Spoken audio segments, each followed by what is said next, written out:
نحمده ونصلي على رسوله الكريم اما بعد فاعوذ بالله من الشيطان الرجيم بسم الله الرحمن الرحيم رب اشرح لي صدري ويسر لي امري واحلل عقدة من لساني يفقهوا قولي۔ حضرت عائشہ کہتی ہیں کہ رمضان کے روزے فرض کیے جانے سے پہلے رسول اللہ صلی اللہ علیہ وسلم عاشورہ کے روزے کا حکم دیا کرتے تھے۔ اس کے بعد جب رمضان کا مہینہ فرض کر دیا گیا تو جو چاہتا عاشورہ کے دن روزہ رکھ لیتا اور جو چاہتا نہ رکھتا۔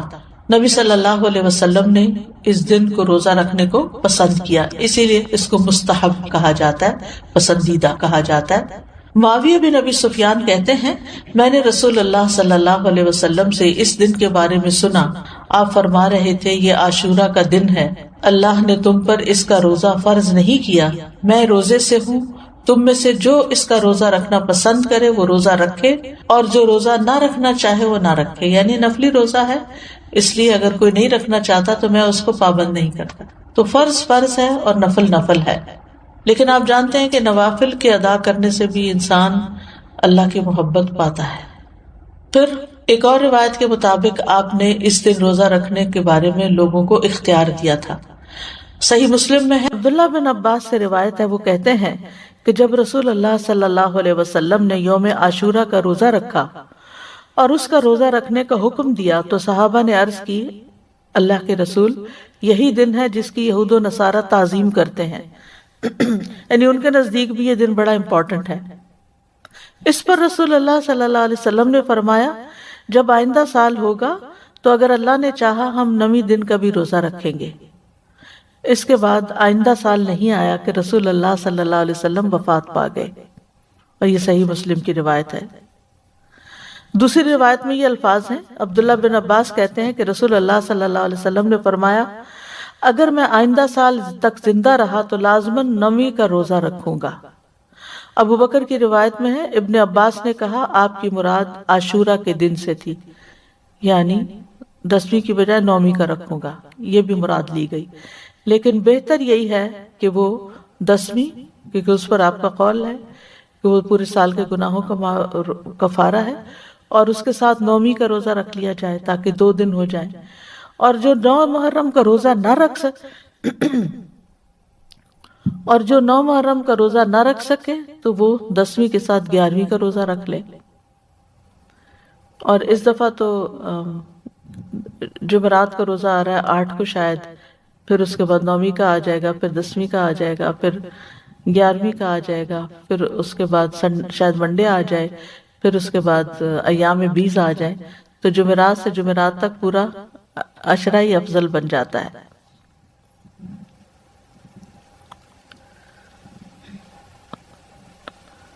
اور اسی طرح چاند کی تاریخ میں غلطی کا اندیشہ ہو تو 3 دن روزہ رکھ لیں، 9، 10، 11 کو رکھ لیں، تو اس بات میں کوئی رکاوٹ نہیں کہ 10ویں تاریخ کے بارے میں احتیاط برتی جائے۔ بعض اوقات اختلاف مطالعے کی وجہ سے لوگ کنفیوژن کا شکار ہوتے ہیں، آپس میں جھگڑتے ہیں، آج 9ویں ہے یا آج 10ویں ہے، آج کیا ہے کیا نہیں۔ تو ایسی صورت میں اگر انسان ایک دن پہلے کا روزہ بھی رکھ لے تو کوئی حرج نہیں۔ بعض علماء کے نزدیک عاشورہ کے روزے کے 3 مراتب ہیں۔ پہلا 3 دن روزے رکھنا، مرتبہ کا مطلب یہ کہ بلند درجہ ہے، 9ویں، 10ویں اور 11ویں کا روزہ رکھنا، اور اس بارے میں ایک ضعیف روایت بھی بیان کی جاتی ہے، اور بعض سلف صالحین سے بھی وارد ہوا ہے کہ وہ احتیاط کے طور پر ایسا کیا کرتے تھے، احتیاط کے طور پر ایسا کرتے تھے۔ دوسرا درجہ کیا ہے؟ 9ویں اور 10ویں کا روزہ رکھنا۔ اکثر احادیث اس کی تائید کرتی ہیں، اور اسی کے بارے میں سنت وارد ہوئی، جیسے میں نے پہلے حدیث بتائی آپ کو۔ اور تیسرا ہے صرف 10ویں کا روزہ رکھنا، اور ایسا کرنا جائز ہے، مکروہ نہیں ہے۔ ٹھیک ہے، سوری،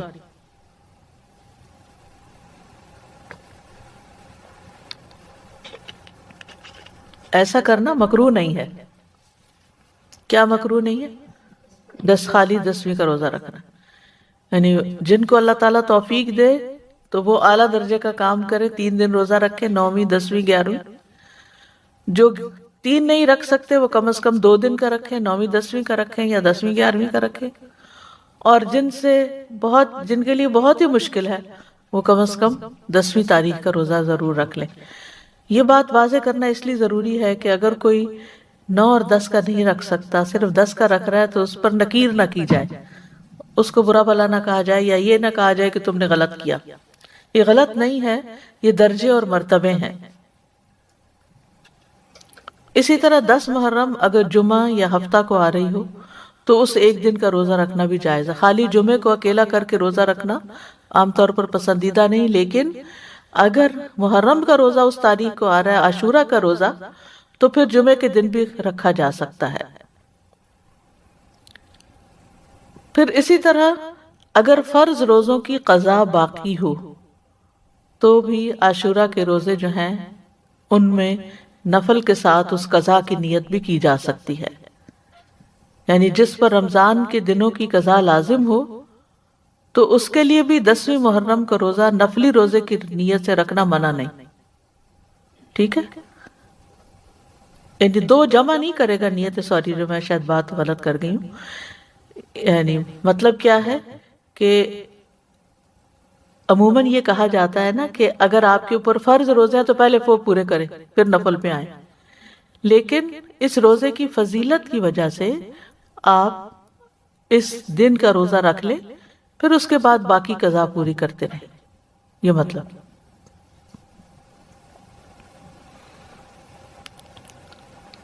یعنی فرض کی قضا سے پہلے خاص دن کا نفلی روزہ رکھنا جائز ہے، یہ ہے مسئلہ۔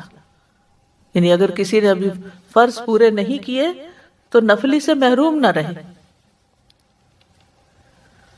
یعنی یہ روزہ اس لیے رکھنا چاہیے کہ یہ خاص دن کا روزہ ہے، جبکہ رمضان کے روزوں کی قضا کی جو مدت ہے اس میں بہت وسعت ہے، اس کی بریکٹ بڑی ہے۔ بعض علماء کے نزدیک عاشورہ کے روزے کو فرض کی نیت سے رکھا جا سکتا ہے، یعنی قضا بھی رکھی جا سکتی ہے، یعنی 9ویں 10ویں کا اگر وہ قضا کے اس میں رکھ سکتا ہے، لیکن یہ بعض کی رائے ہے۔ وہ کہتے کہ قضا صحیح ہوگی اور ساتھ ہی 10ویں تاریخ کو روزہ رکھنے کا ثواب بھی ہو جائے گا۔ یہ شیخ ابن عثیمین کا فتویٰ ہے، ان کے خیال میں ایسا کیا جا سکتا ہے، لیکن افضل یہی ہے کہ عاشورہ کا روزہ نفل نیت سے ہی رکھا جائے، فرض کو اس میں مکس نہ کیا جائے، اور 10ویں کے علاوہ جو باقی دن ہیں ان میں اپنے قضا روزے ادا کر لے انسان۔ لیکن 9 اور 11 کا روزہ قضا کی نیت سے رکھنا جائز ہے، سمجھ گئے؟ یعنی 10ویں کا روزہ قضا کی نیت سے نہ رکھے، لیکن 9ویں اور 11ویں کا رکھ لے، کیونکہ 9ویں اور 11ویں کے روزے کی کوئی خاص فضیلت نہیں بتائی گئی۔ پھر اسی طرح حالت سفر میں اگرچہ روزہ رکھنا منع ہے، لیکن اگر مشقت نہ ہو تو عاشورہ کا روزہ سفر میں بھی رکھا جا سکتا ہے۔ یعنی اگر آپ ٹریول کر رہے ہیں تو بھی آپ روزہ رکھ سکتے ہیں، لیکن حائضہ اور نفاس والی عورت کے لیے عاشورہ کا روزہ رکھنا منع ہے، جیسے رمضان کے روزے رکھنا منع ہے۔ رمضان کے روزوں کی قضا ہے لیکن عاشورہ کے روزے کی قضا نہیں ہے۔ یعنی اگر کسی خاتون سے عاشورہ کا روزہ چھٹ گیا ہے شرعی عذر کی وجہ سے، پیریڈز کی وجہ سے یا نفاس کی وجہ سے، تو ایسی صورت میں اس کو کسی اور دن محرم کے عاشورہ کا روزہ رکھنے کی ضرورت نہیں ہے، وہ الگ ویسے محرم کے روزے ویسے ہی افضل ہیں تو وہ روزہ رکھ لے۔ ابو موسیٰ سے روایت ہے، وہ کہتے ہیں رسول اللہ صلی اللہ علیہ وسلم نے فرمایا، جب آدمی بیمار ہوتا ہے یا سفر کرتا ہے تو وہ جس قدر عبادات بحالت اقامت اور دوران صحت میں کرتا تھا اس کے لیے وہ سب لکھ دی جاتی ہیں۔ یعنی اگر کوئی شخص، ایک خاتون ہے، ہر سال روزہ رکھتی ہیں عاشورہ کا، لیکن اس سال وہ شرعی عذر کی وجہ سے نہیں رکھ سکتی، تو بعض اوقات پریشان ہونے لگتے ہیں، کمپلین کرنے لگتے ہیں، کیا بنے گا، کیا ہو گیا، یہ کیوں ہو گیا، وہ کیوں ہو گیا۔ نہیں، یہ تو اللہ کی طرف سے ہے عذر، آپ نے خود اپنے آپ، یعنی کہ کوئی بھی خاتون خود اپنے ایام تو نہیں شروع کر سکتی ہے، تو اللہ کا ایک طریقہ ہے، ایک فطری طریقہ ہے، اور اس کو اپنے وقت پر ہی جب اللہ کا حکم ہوتا ہے شروع ہونا ہوتا ہے، تو ایسی صورت میں اس کو یہ تسلی رکھنی چاہیے کہ میں نے صحت کی حالت میں جو روزے رکھے ہیں، انشاءاللہ اگر اس دفعہ میں عذر کی وجہ سے نہیں رکھ سکتی تو اللہ تعالیٰ مجھے اس کا بھی اجر دے دے گا۔ اس سے ایک بات یہ پتہ چلتی ہے کہ صحت کی حالت میں انسان کو جتنی نیکیاں ہو سکے کر لینی چاہیے، تاکہ بیماری کے دنوں میں ان کا اجر لکھا جاتا رہے۔ یعنی انسان کو صحت کی حالت میں نیکیوں کا حریص ہونا چاہیے، اپنے معمولات بنانے چاہیے۔ یہ نہیں ہے پیزرلی کبھی کچھ کر لیا کبھی کچھ کر لیا، نہیں۔ جیسے انسان کوشش کر کے جیسے تہجد کی عادت ڈالے، صلاۃ الضحیٰ کی عادت ڈالے، دن میں اذکار کرنے کی عادت ڈالے، اپنی تلاوت کی عادت ڈالے، یعنی ہر روز ایک مخصوص حصہ جو ہے ورد یومی جس کو کہتے ہیں، وہ ہر صورت اپنا ادا کرنے کی کوشش کرے، نمازوں کے بعد کی سنتوں کی پابندی کرے۔ تو پھر اگر وہ بیمار ہو جاتا ہے اور بیٹھ کے نماز پڑھ رہا ہے اور اشاروں سے پڑھ رہا ہے، تو انشاءاللہ جو وہ اپنی صحت کے دنوں میں جیسے وہ پڑھا کرتا تھا اس کے مطابق اس کو اجر مل جائے گا۔ تو صحت کو بیماری سے پہلے غنیمت جانے اور اس میں اچھی عادتیں اپنائیں، دینی اعتبار سے بھی سستی نہ کریں کہ انسان اور کاموں میں لگا رہے اور نمازوں کی پرواہ نہ کرے یا عبادات کو سے غافل رہے اور صرف دنیا کے پیچھے بھاگتا رہے۔ نہیں، عام دنوں میں، صحت کے دنوں میں انسان پابندی کرے تاکہ اس کا اجر محفوظ ہو جائے، کیونکہ اگر کوئی زندہ رہتا ہے تو بڑھاپا تو آنا ہی آنا ہے، اور بڑھاپے کی کمزوریاں بھی لاحق ہونی ہے۔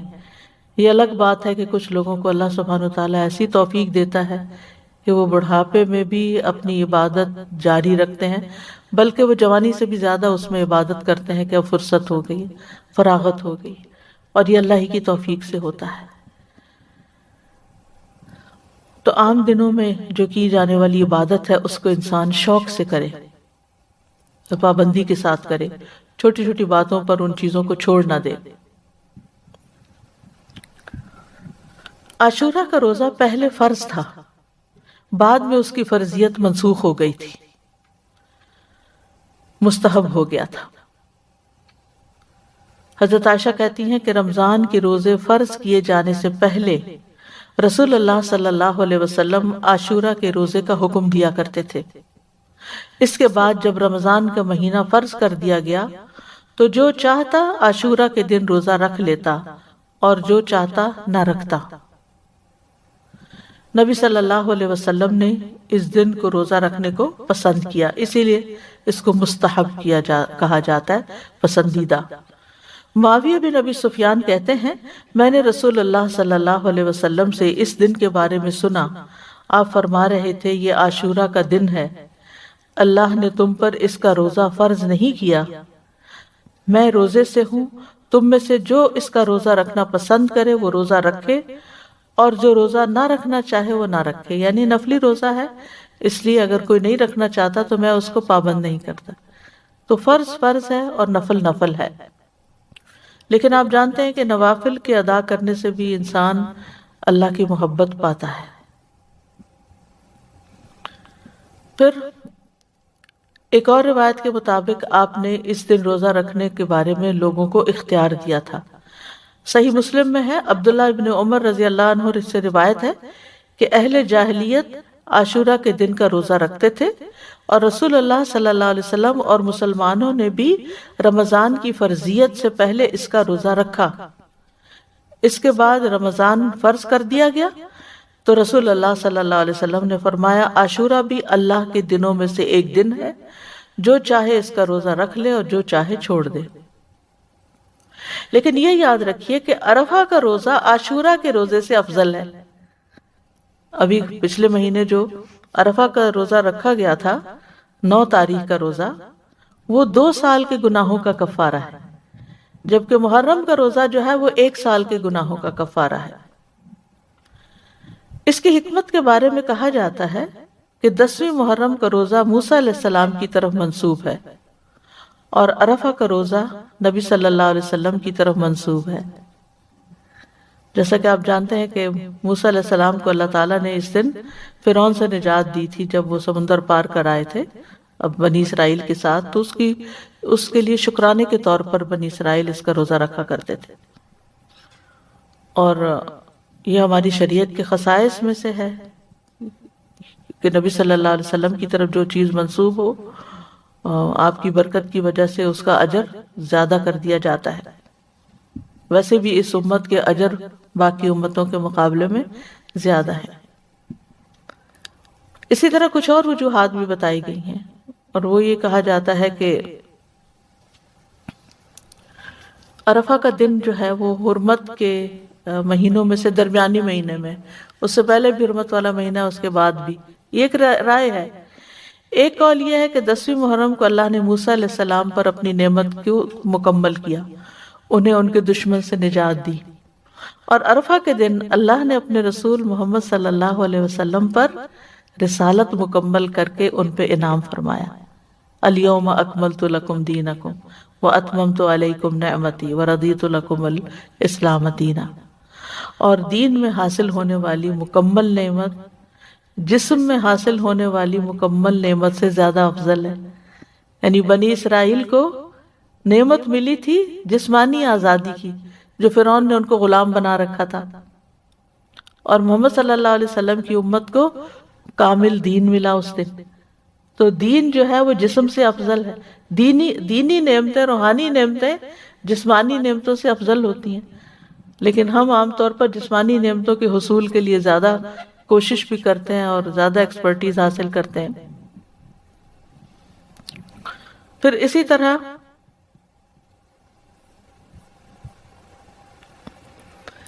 اس مہینے کے روزے ہوں یا عرفہ کا روزہ ہو یا رمضان کا روزہ ہو،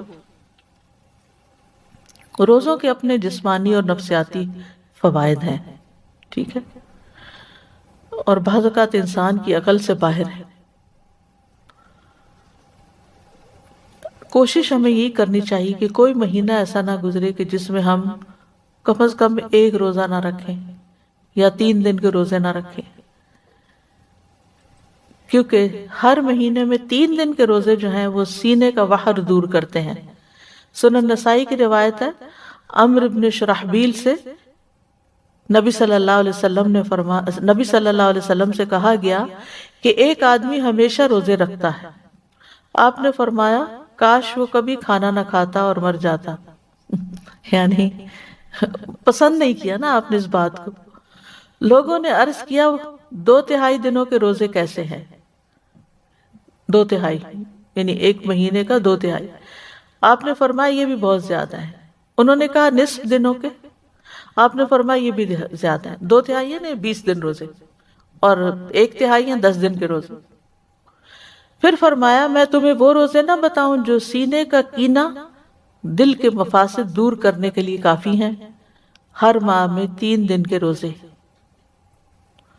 تو ہر ماہ میں 3 دن کے روزے ایام 20 کے روزے ہو سکتے ہیں، یا آپ سوموار جمعرات میں سے کوئی ہر ہفتے ایک کر کے، یعنی ویسے تو 4 ہفتے بنتے ہیں لیکن 3 ہفتے لے لیجئے اور ایک روزہ ان دنوں میں سے کسی دن رکھ لیجئے۔ ہر مہینے کے 3 روزوں کا جو اجر ہے وہ بہت زیادہ ہے۔ زمانے بھر کے روزوں کا اجر لکھا جاتا ہے، یعنی ایک روزہ 10 کے برابر ہے، 10 دن کا، یعنی پورے عشرے میں، یعنی مہینے میں 3 عشرے ہوتے ہیں نا، تو آپ نے 3 روزے رکھے تو وہ 3 عشروں کے برابر ہو گئے۔ تو سارا سال آپ ایسا کر رہے ہیں تو گویا آپ اپنا پوری زندگی روزے سے ہی ہیں۔ پھر یہ کہ نفس سے شیطان کے وسوسے کو ختم کرتا ہے، سبحان اللہ۔ روزہ جو ہے یہ وحر دور کرتا ہے۔ یہ جو وسوسے ہمیں ستاتے ہیں نا، بعض اوقات نعوذ باللہ اللہ تعالیٰ کے بارے میں کوئی ایسی بات ذہن میں ڈال دیتا ہے، کوئی رسول اللہ صلی اللہ علیہ وسلم کے بارے میں، دین کے بارے میں، قرآن کے بارے میں، انسانوں کے بارے میں۔ شیطان کا تو کام ہی وسوسے ڈالنا ہے۔ من شر الوسواس الخناس الذی یوسوس فی صدور الناس من الجنۃ والناس۔ تو روزہ رکھنے سے شیطان کے وسوسوں سے نجات ملتی. شیطان جسم میں خون کی طرح دوڑتا ہے، تو جب ہم زیادہ پانی پیتے ہیں، ہماری سرکولیشن زیادہ ہوتی ہے، تو اس کی بھی ایکٹیویٹی زیادہ ہوتی ہے. اور جب ہم روزہ رکھتے ہیں تو وہ رگیں تنگ ہوتی ہیں اور شیطان کو تنگی ہوتی ہے، تو وہ اپنا کام بہتر طور پہ نہیں کر سکتا. پھر اسی طرح یہ بھی آتا ہے کہ یہ روزے دار کے دل کو کینے اور عداوت سے پاک کر، بغض سے پاک کر دیتے ہیں. بعض اوقات انسان اپنے آپ سے ہی پریشان اور تنگ ہوتا ہے کہ کچھ لوگوں کے بارے میں اس کے دل میں جو غصہ یا غضب ہوتا ہے وہ نکلتا نہیں. اسی ہفتے ہم نے سورۃ محمد میں اللہ یخرج اللہ اضغانکم، ضغن کی بات پڑھی اور ضغن کی تعریف بھی پڑھی کہ ایسی نفرت جو انسان دل سے نہ نکال سکے، یعنی وہ دل کے اندر رہے. کسی انسان نے کبھی زندگی میں آپ سے کوئی زیادتی کر لی، انسان ہونے کے ناطے زیادہ ہی زیادتی کر لی، اب وہ آپ کو کبھی بھولتی نہیں، اور آپ بار بار اپنے آپ کو یہ یاد دلاتے ہیں میں تو اس کو کبھی بھول نہیں سکتی، اس کو میں نہیں بھول سکتی، یہ تو میرے حافظے سے جاتا ہی نہیں. اچھا پھر کیا ہوتا ہے؟ بیٹھے بیٹھے بھی اگر آپ کو وہ دکھ یاد آئے تو آپ رونا شروع کر دیتے ہیں اور آپ پریشان ہوتے ہیں. تو ایسے سارے بوجھ اتار دینے چاہیے دل سے، یعنی بجائے اس کے کہ انسان ان کو پالے اور غمگین رہے اور پریشان رہے، ہلکا پھلکا رہے. تو لیکن یہ اتنا آسان نہیں ہے. اس میں ایک تو یہ ہے کہ انسان اپنے آپ کو پازیٹیو سٹروکس دے کہ میں اس کو میں نے معاف کر دیا، میں معاف کر دوں گی، میں اپنے دل سے نکال دوں گی، مجھے اس سے کچھ لینا دینا نہیں، مجھے اس کا بدلہ نہیں لینا، میں اس کو معاف کر رہی ہوں، اللہ مجھے معاف کر دے، میں اپنے دل سے نکال رہی ہوں. یعنی باقاعدہ پھر وہ امیج بنتے ہیں کہ نکال دیا نکال دیا نکال دیا. اور اس میں مدد آپ کو روزے دیں گے، یعنی روزے آپ کو مدد دیں گے کہ آپ ان مصیبتوں سے باہر نکلیں. پھر یہ روزے دل کو نرم کرتے ہیں، سختی ختم کرتے ہیں، پریشانی اور کدورت کو دور کرتے ہیں، سینے کو خوشی سے بھر دیتے ہیں. انسان کے جسم کے اندر کچھ ہارمونز ایسے پروڈیوس ہوتے ہیں کہ جو اس کی تکلیف کو دور کرتے ہیں، نہ صرف جسمانی بلکہ اس کے ساتھ ساتھ پریشانی بھی دور ہوتی ہے.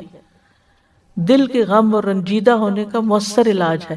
یعنی جس کا دل اکثر غمگین رہتا ہو، اٹھتے بیٹھتے کبھی کسی کی یاد ستائے، کبھی کسی کا رویہ ستائے، تو اس کو یہ پریکٹس شروع کرنی چاہیے، یعنی روزے رکھنے چاہیے.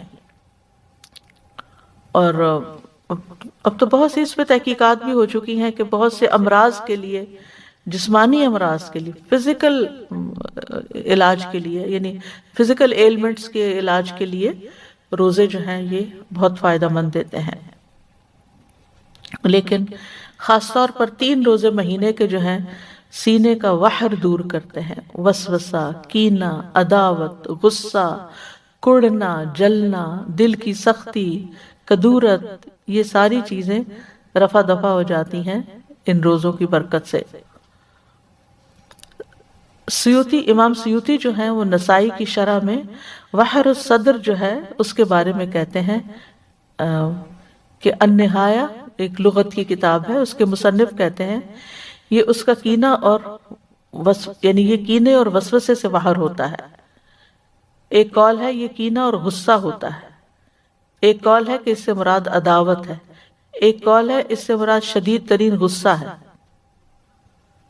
سندھی کہتے ہیں یہ روزے ان کیفیات کو ختم کر دیتے ہیں، یعنی وسوسوں وغیرہ کو ختم کر دیتے ہیں، کدورتوں اور سختیوں کو ختم کر دیتے ہیں. لیکن روزہ اللہ کی خوشنودی کے لیے رکھنا چاہیے، اس نیت سے نہیں رکھنا چاہیے کہ میرے سینے کا کینہ دور ہو جائے.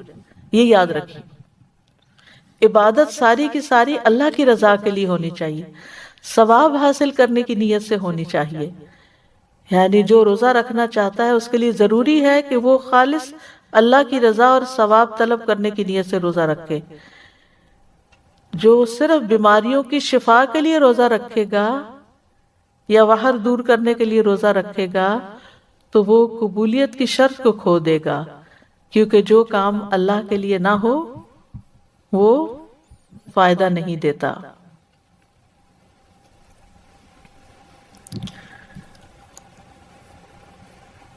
تو بہرحال 10ویں محرم کا دن کی ہم بات کر رہے تھے اور روزے کی بات کر رہے تھے. تو 10ویں محرم کا دن جو ہے ہر دور کے مسلمانوں کے درمیان ایک تعلق بھی قائم کرتا ہے.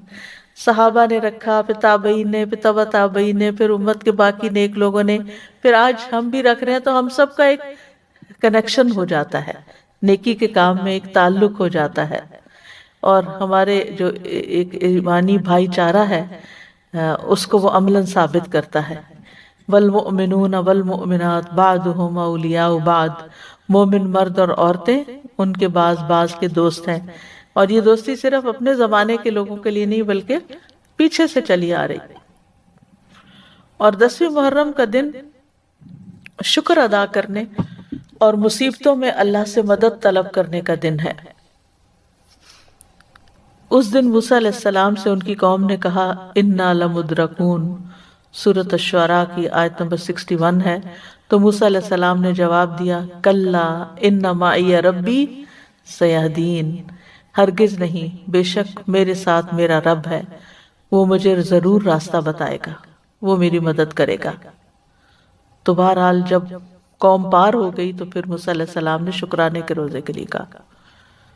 جاہلیت میں لوگ اس دن کی تعظیم کرتے تھے اور اس دن کعبے کا غلاف پہناتے تھے. یعنی یہ دن انہوں نے کعبے پر غلاف پہنانے کے لیے خاص کیا ہوا تھا. حضرت عائشہ کہتی ہیں کہ لوگ رمضان کے روزے فرض ہونے سے پہلے عاشورہ کا روزہ رکھتے اور اس روز کعبہ کو غلاف پہنایا جاتا تھا. تو بہرحال 10ویں محرم کا روزہ تعظیمی اور شکرانے کا روزہ ہے. اور یہ ایک یاد دہانی ہے کہ کس طرح اللہ تعالیٰ نے موسیٰ علیہ السلام کو نجات دی اور ان کے دشمنوں کو ہلاک کیا. اور یہ اس بات کی بھی یاد دہانی ہے کہ اللہ تعالیٰ کس طرح مومنوں کی مدد کرتا ہے اور مومنوں کے دشمنوں کو غارت کر دیتا ہے. اس مہینے میں کچھ بدعات وغیرہ بھی رائج ہیں اور کچھ لوگوں نے اس مہینے کو حضرت حسین رضی اللہ تعالیٰ عنہ کے ساتھ خاص کر دیا ان کی شہادت کے واقعے سے. ان کی شہادت تو بعد میں ہوئی اور یہ جتنی باتیں میں نے آپ کو بتائی ہیں یہ ان سے پہلے کی ہی ہمارے دین میں موجود ہیں. تو ہمیں یہ دیکھنا چاہیے کہ شہادت جو ہے وہ حضرت عمر کی بھی ہوئی ہے، حضرت عثمان کی بھی ہوئی ہے، حضرت علی کی بھی ہوئی ہے، حضرت حسین رضی اللہ عنہ کی بھی ہوئی ہے، ان کے گھر والوں کی بھی ہوئی ہے، اور بھی امت میں بہت سے لوگوں کی ہوئی. جنگ بدر میں بہت سے لوگ شہید ہوئے، جنگ بدر میں کچھ لوگ شہید ہوئے، جنگ احد میں بہت سے لوگ شہید ہوئے. تو شہادت تو ایک بہت اعلیٰ درجے کا مقام ہے. اور شہید لوگ جو اللہ تعالیٰ کے پاس شہید ہو کر پہنچتے ہیں، یستبشرون بنعمت من اللہ، وہ اللہ کی نعمتیں جو ان کو وہاں ملتی ہیں ان پر خوش ہوتے ہیں. تو اس لیے ہمیں ان کے لیے دعا کرنی چاہیے، لیکن دین میں ایسے کام نہیں کرنے چاہیے جو نبی صلی اللہ علیہ وسلم نے نہیں کیے بلکہ ان سے منع بھی کیا. آپ صلی اللہ علیہ وسلم نے فرمایا وہ شخص ہم میں سے نہیں جو اپنے رخسار پیٹے، کپڑے پھاڑے اور جاہلیت کی باتوں کی طرح باتیں کرے. مومن مصیبت کے وقت صبر کرتا ہے، اجر کی نیت رکھتا ہے، تقدیر پہ راضی رہتا ہے. تو اس دن کو نہ ہی جشن کا دن بنانا چاہیے اور نہ ہی غم کا دن بنا لینا چاہیے، بلکہ وہ کرنا چاہیے جس کی ہمیں قرآن و سنت سے تعلیم ملتی ہے. اللہ تعالی ہمیں عمل کی توفیق عطا فرمائے. وآخر دعوانا ان الحمد للہ رب العالمین. رسول اللہ صلی اللہ علیہ وسلم نے 3 اوقات میں نماز پڑھنے اور مردوں کو دفن کرنے سے منع فرمایا. نمبر 1 طلوع آفتاب کے وقت حتیٰ کہ بلند ہو جائے. نمبر 2 جب سورج دوپہر کے وقت عین سر پر ہو حتیٰ کہ ڈھل جائے. اور نمبر 3 غروب آفتاب کے وقت حتیٰ کہ غروب ہو جائے. یعنی جن اوقات میں نماز پڑھنا منع ہے انہی میں دفنانا بھی. ابن عمر رضی اللہ عنہ سے روایت ہے کہ نماز جنازہ نماز فجر اور نماز عصر کے بعد ادا کی جا سکتی ہے. یعنی فجر کی نماز پڑھ کے ساتھ ہی جنازہ پڑھا جا سکتا ہے. حرم میں عام طور پہ ایسے ہوتا ہے. اسی طرح عصر کی نماز کے بعد بعض اوقات جنازہ پڑھا جاتا ہے. عام نماز بنا ہے لیکن جنازے کی نماز پڑھی جا سکتی ہے. قبر گہری کھودیں، اسے ہموار اور صاف رکھیں، میت کو پاؤں کی طرف سے قبر میں داخل کریں. میت کو قبر میں رکھتے ہوئے یہ دعا پڑھیں: بسم اللہ وعلی ملت رسول اللہ صلی اللہ علیہ وسلم. اللہ کے نام سے اور رسول اللہ صلی اللہ علیہ وسلم کے مذہب اور طریقے پر اسے دفن کرتے ہیں. سعد بن ابی وقاص رضی اللہ عنہ نے وصیت کی کہ میرے لیے لحد بنانا. لحد کیا ہوتا ہے؟ بغلی قبر. اور اس پر کچی اینٹیں لگانا، جیسے کہ رسول اللہ صلی اللہ علیہ وسلم کے لیے کیا گیا تھا. آپ صلی اللہ علیہ وسلم کی قبر اونٹ کی کوہان جیسی تھی. پھر قبر پر مٹی ڈال کر سب لوگ میت کے لیے بخشش اور ثابت قدمی کی دعا مانگے. جنازہ کے بعد قبرستان سے نکل کر دعا کرنا رسول اللہ صلی اللہ علیہ وسلم سے ثابت نہیں. قبروں کو پختہ بنانے کی ممانعت. قبروں کو اونچا کرنا، پختہ بنانا، ان پر گنبد اور قبے بنانا حرام ہے. جابر رضی اللہ عنہ کہتے ہیں کہ رسول اللہ صلی اللہ علیہ وسلم نے پختہ قبریں اور ان پر عمارت وغیرہ بنانے سے منع کیا. نیز آپ نے قبر پر بیٹھنے اور ان کی طرف منہ کر کے نماز پڑھنے سے بھی منع فرمایا ہے. چاہے کوئی شخص مجاور بن کے بیٹھے یا چلہ کشی کے لیے، سب ناجائز ہے.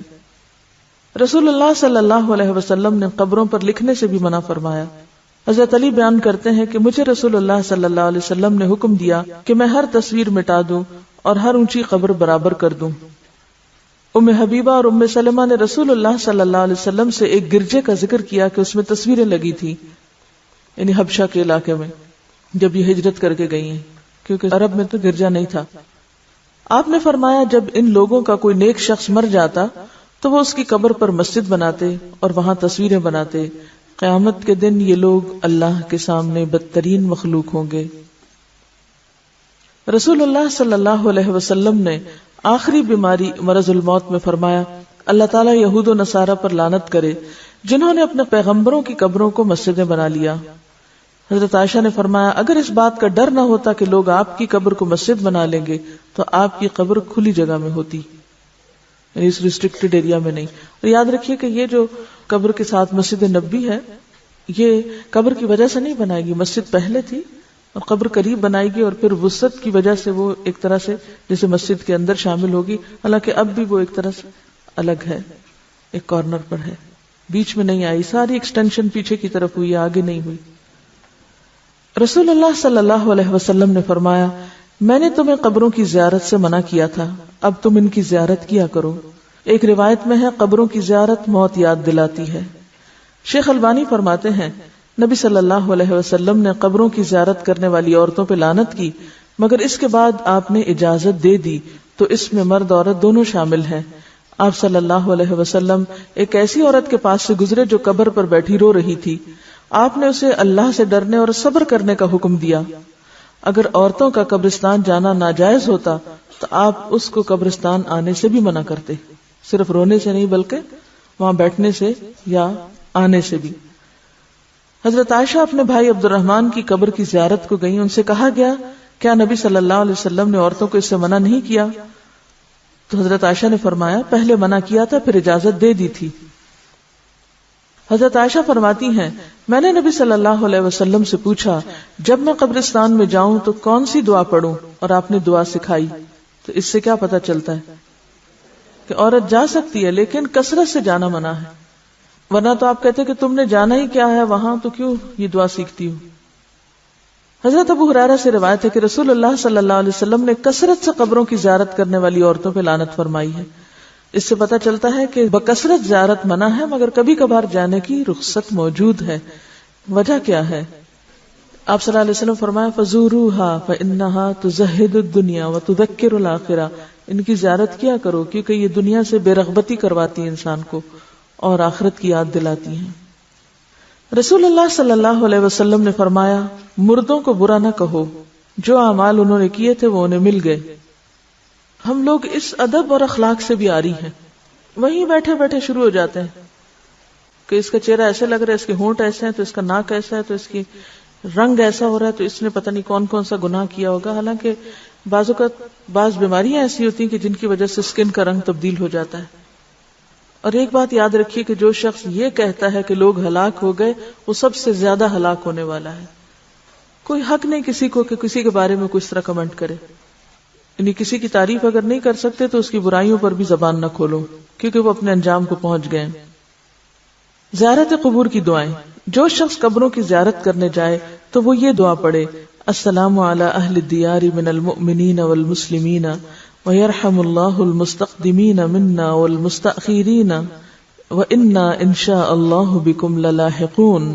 مومن اور مسلمان گھر والوں پر سلامتی ہو، ہم میں سے آگے جانے والوں اور پیچھے رہنے والوں پر اللہ تعالی رحم فرمائے، اور اگر اللہ نے چاہا تو ہم بھی عنقریب تم سے ملنے والے ہیں۔ مسلم ہی کی ایک روایت میں یہ الفاظ بھی ہیں: اسأل اللہ لنا ولکم العافیہ، میں اللہ تعالیٰ سے اپنے اور تمہارے لیے عافیت کی دعا کرتا ہوں۔ آپ نے سوال یہ کیا تھا کہ اگر کوئی شخص کہیں فوت ہو جائے تو اس کو ٹرانسپورٹ کر کے دوسری جگہ لے جایا جا سکتا ہے؟ پسندیدہ تو یہی ہے کہ جہاں کوئی فوت ہوئے وہیں دفن کرے، کیونکہ زمین تو ساری اللہ کی ہے۔ کیونکہ ظاہر ہے کہ کسی مردے کو ٹرانسپورٹ کرنا آسان کام نہیں، الا یہ کہ کہیں کوئی مسلمانوں کا قبرستان نہیں یا کوئی جگہ نہیں مل رہی تو دوسری جگہ لے جا کے دفن کر دیں، لیکن کتنا خرچ اٹھتا ہے اس پہ۔ مجھے یاد ہے کہ ایک زمانہ تھا کہ جب انگلینڈ میں رہنے والے مسلمان تقریباً سارے مردوں کو پاکستان روانہ کرتے تھے، اور اس کے لیے باقاعدہ فنڈ ریزنگ کرتے، چندے اکٹھے کرتے اور ہزاروں پاؤنڈ اس پہ خرچ کرتے تھے۔ میرے خیال میں اگر وہیں پر قبرستان کا انتظام کر لیتے، جب اپنے گھر انہوں نے وہاں بنائے ہوئے ہیں تو مردوں کے لیے پاکستان ہی کیوں، ان کو بھی وہیں چھوڑ دیں۔ اسی پیسے سے اگر ہر کوئی اپنے اس مردے کے نام پہ ایک ایک اسکول اپنے گاؤں میں بنوا دیتا تو کتنے بچوں کی تعلیم کا انتظام ہو جاتا، اور اس مردے کے لیے بھی صدقہ جاریہ ہوتا۔ ہم بعض اوقات غیر ضروری جگہوں پر مال خرچ کرتے ہیں، حالانکہ اس سے بہتر مقامات اور مواقع موجود ہوتے ہیں جن پہ اگر تھوڑا سا غیر جذباتی ہو کے سوچا جائے تو بہت فائدہ ہو سکتا ہے۔ جیسے اگر ایک مردے کے اوپر 1000 پاؤنڈ بھی خرچ آئے، مجھے نہیں معلوم آج کل کتنا ٹکٹ ہے مردے کے لیے، کیونکہ وہ ایک سواری کا نہیں، ویسا 2 یا 3 کے برابر ٹکٹ ہوتا ہے، اس کو ویسے بھی وہ لگیج میں ڈال کے بھیجتے ہیں، اندر جہاز میں اوپر تھوڑی رکھتے ہیں۔ تو کرامت کے بھی خلاف بات بنتی ہے نا، ایک شخص جو فوت ہو چکا ہے، اس نے جانا زمین میں ہی ہے، وہاں اس زمین میں ڈالنے کے لیے کسی اور زمین میں آپ اس کو بھیج رہے ہیں، اور پھر اس سے حاصل کیا ہوگا؟ یعنی صرف دوسروں کی تسلی کے لیے، اور پھر اس پہ کتنے کتنے دن گھروں میں، وہ تو ایک خرچہ ہے نا کہ ایک ٹکٹ آپ کو وہاں سے لینا پڑے گا، اس کے لیے 1000 پاؤنڈ اگر لگتا ہے تو آج کل 1000 پاؤنڈ جو ہے وہ تقریباً میرے خیال ہے لاکھ کے برابر ہے، یہ زیادہ ہے، میرے خیال ہے 1,14,000 یا 20 کچھ اس طرح بنے گا۔ اب اتنے پیسوں میں آپ کسی ایک گاؤں میں 2 کمروں کا اسکول بنا سکتے ہیں۔ اچھا، پھر انتظار میں جو وقت گزرتا ہے، 8 دن بعد میت آ رہی ہے، 8 دن گھر میں مجلس قائم ہے، سب لوگ کام کاج چھوڑ کے پتہ نہیں کہاں کہاں سے اکٹھے ہو رہے ہیں، اور پھر اس پر جو کھانے پینے کا خرچ چلتا ہے، لوگ قرضہ اٹھا اٹھا کے آنے والوں کی خاطرداری کر رہے ہوتے ہیں، وہ سارا اگر ملایا جائے تو اس سے کہیں بہتر کام ہو سکتے ہیں، اور جانے والے کے لیے دعا کر کے صبر کیا جائے، کیونکہ تھوڑے دن ہیں ہمارے بھی، وہیں جا بیٹھیں گے ہم بھی۔ تو جب ہمارے سامنے مقاصد واضح نہیں ہوتے تو پھر ہم اپنے جذبات، اپنی تسلی، اپنے سکون اور اپنی خواہش پورے کرنے کے لیے بلا ضرورت اس طرح کی تکلیف کرتے ہیں۔ اور جب نبی صلی اللہ علیہ وسلم کی واضح حدیث ہے کہ جلدی کرو، دیر نہ کرو، تو پھر کوئی جواز نہیں۔ دیکھیے، ایک شخص وہاں سے آئے گا، آ کے بس صرف شکل دیکھے گا اور روئے دھوئے گا اور خلاص۔ آپ پہلے اتنا عرصہ کہاں تھے؟ آپ کو اس وقت آنا چاہیے تھا جب وہ زندہ تھا، اب تو ایک رسم دنیا نبھانے آ رہے ہیں آپ۔ اور دوسری بات یہ ہے کہ مورچری میں رکھ دیتے ہیں، آپ کو کوئی مورچری دیکھنے کا اتفاق ہوا ہے؟